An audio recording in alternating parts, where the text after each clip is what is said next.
And we had to rebuild what we call the NCF brand. So immediately we set about establishing or putting together a strategic plan for the next 4 years for us. That plan was built on 5 key pillars. One, increase the number of people who will participate through grassroots cricket and development. Very important to reach through schools, programs, and the rest of it. The second one was to improve the state of our facilities. So whether it's making more nets available, high performance centers, making equipment available to people, then gradually turning our cricket pitches, that's mainly concrete and mats, to grass wickets based on international standards, because you need to get certain standards for your pitches before you can attract international competitions and the rest of it. The third one was improving the quality of our players, our coaches and everything. So it's in this one, as part of increasing the quality of our players, that the coach, getting a renowned coach, comes into play. But I'll come back to this because that's specific. The fourth one was effective partnerships. Whether it's partnership with ICC, partnership with the press, partnership with potential sponsors, partnership with the state governments, and partnership with other stakeholders, volunteers, lovers of the game and everything. That was very important for us to. And the fifth one was an effective governance structure. Tooling to have a board, because the told at the top had to be right. Finance, integrity, and the rest of it, because it's rendering your audited accounts on time, doing the constitution that was approved in line with ICC standards and the rest.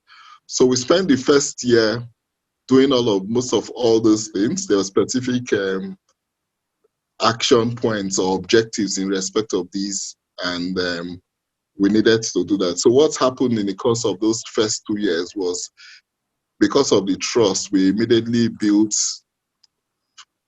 ICC immediately recognized us as one of the countries to watch. So where we had a modest target, we reach like about 20,000 new people every year. In the last years or so, we've done over 50,000, and based on the plans we have with ICC, we from next year we want to do 250,000 each year. Massive school programs and the rest of it. In fact, the cricket is going to be the best organized sport in Nigeria. That's our plan. Best organized means from grassroots all the way to the national team level. You will see a structured approach. Football, you don't see it that way. Football, there's no way Nigerian NFF monitors what happens in the grassroots or anything, but we're going to have that kind of structured approach that goes all the way to the top, so that any cricketer who is playing plastic cricket in one primary school in Edo State knows that eventually, if he does well, he may end up as a national team player. So that was very important for us to do all of these ones. So as we did that, all these things required fundings, and our primary source of funds come from ICC, matched by our own counterpart funds. So what had happened in the last 2 years or so is that we had some partners that came on board. Aeroton was very, very instrumental in supporting the under-19 team that went to the World Cup. You know, of course, we didn't plan for it, but it just shows that we have talents.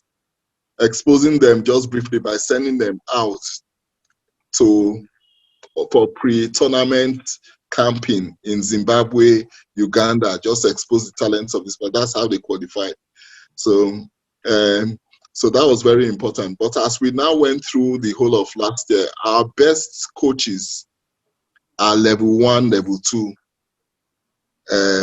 So there's no way we can really do well. So we went about saying, if we now want to improve on the field, make the right aspirations and everything, we're going to go into a situation where we needed the best coaches. We didn't just want to go and get a run of the mill. So we had a robust process around, after the World Cup, on the under 19 World Cup, we started a process. About 60 people applied. It was an open listing. It went to ITC website address. On the back of that, a committee that I headed now came up with a short list of 10. We got their CVs again and then did a robust interview for those 10 people, came up with a short list, and very, very good people. So somebody from, that's because of the interest. We had built that brand and people wanted to associate with us. That was very, very important. So ultimately, in our next slide, there was the last 3 people. There was somebody from South Africa, somebody, I think is Australian, but was based in the West Indies, and then, of course, Ashanka. So, but Ashanka was obviously the choice in terms of what he came with. He has the World Cup experience. Went back to coach, do a lot of coaching work in Sri Lanka, and he's doing a lot of work in one of the provinces in Australia in terms of development and coaches, like maybe going to working with states or regional teams like in Nigeria. That's the way it works. So it's not working with the national setup itself, but development of some of the regional things. And for a place like Australia, that's a high profile thing. So we need to bring that person on board. So for us, behind the background, how do we support all of these is our partners. So we're in talk with different partners. I won't say, okay, somebody's coming to pay for this coach and rest, but we have a full bouquet of programs where we have partners who are supporting us in all the 5 initiatives so that our overall funding will improve. It's not, the other day I was joking with somebody that said, NC, Nigerian Football Federation has a budget. Nigerian Football Federation budget is like about 30 times what we have.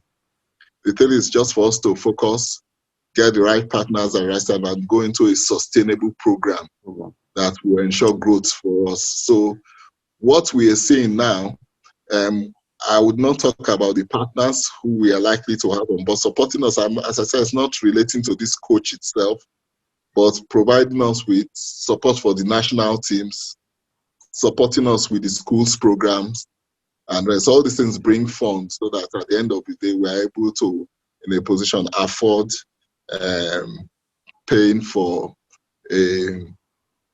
someone who can really help, who aligns with us. So it's somebody who is worked in developing countries before, of course, Sri Lanka. So he really understands all of this, and our engagement with him so far shows that he's extremely passionate about this. So it's all about partnerships and having a governance structure that people can trust you with. So when they see a Yahaya Ukwea whose daytime job is being a surgeon in Ahmadu Bello University, then they say me, Vice President, my day job is being the regional senior partner of PwC. I think people can trust you to a degree that, yes, they can partner with you as you go on this on this journey. It's a very laudable thing because my job on the desk, I rejoined the Premium Times in September, is to ensure that more sports apart from football get focus.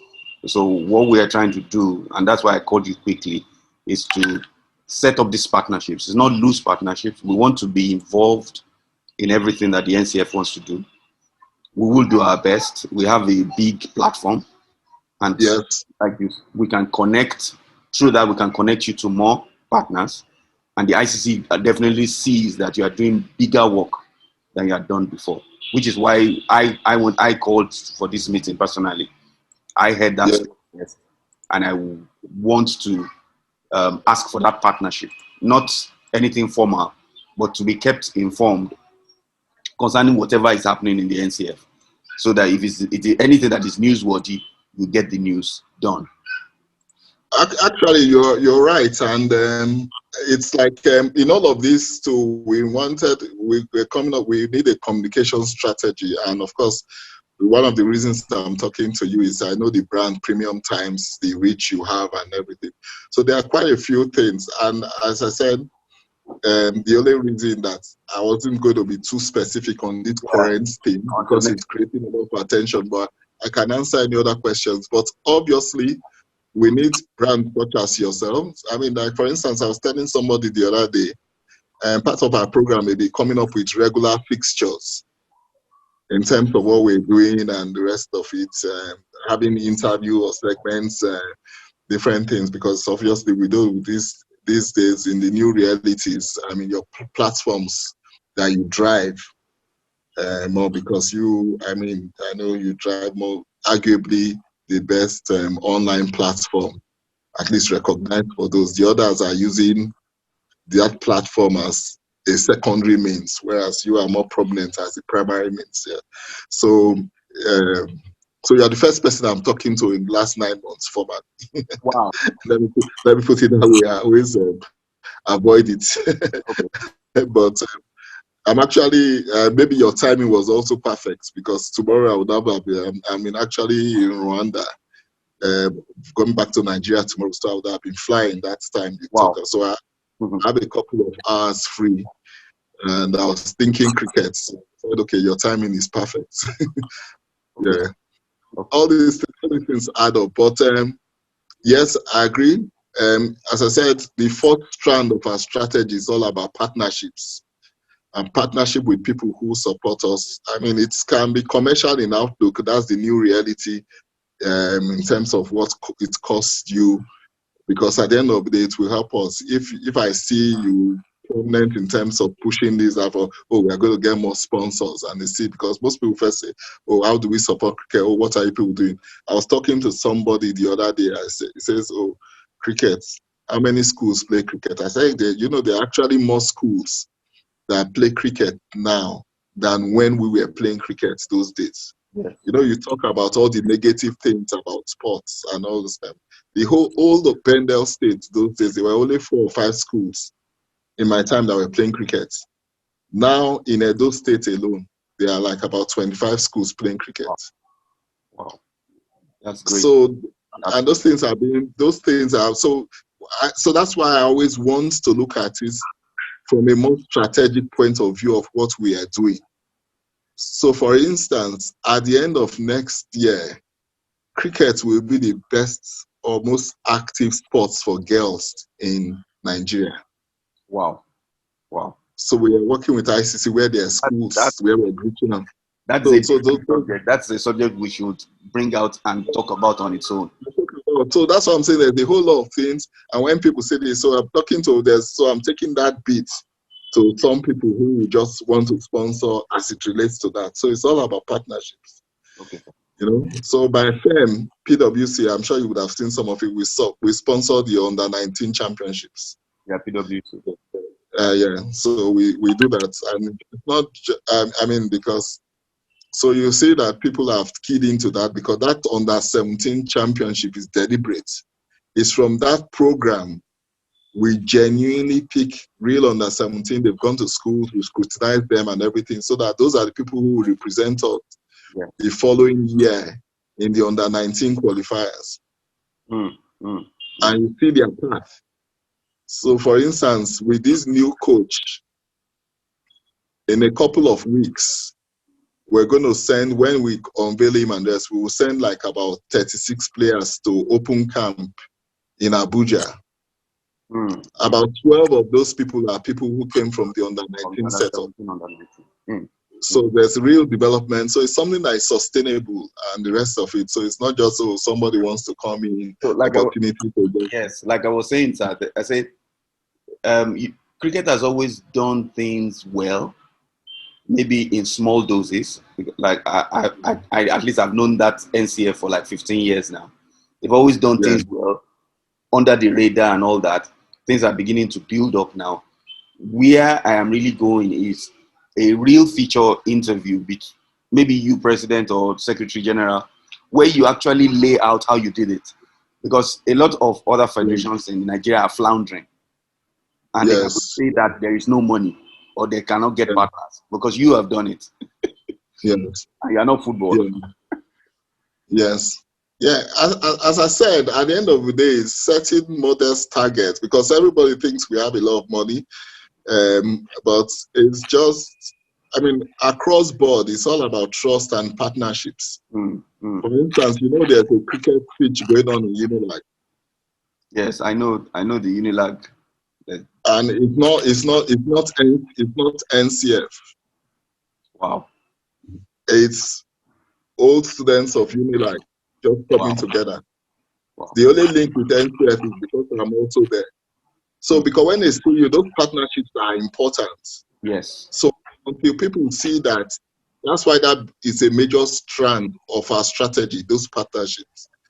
If you sit with the mindset of saying, oh, we want to collect money from government and ICC and run this program, you will not be successful. Possible.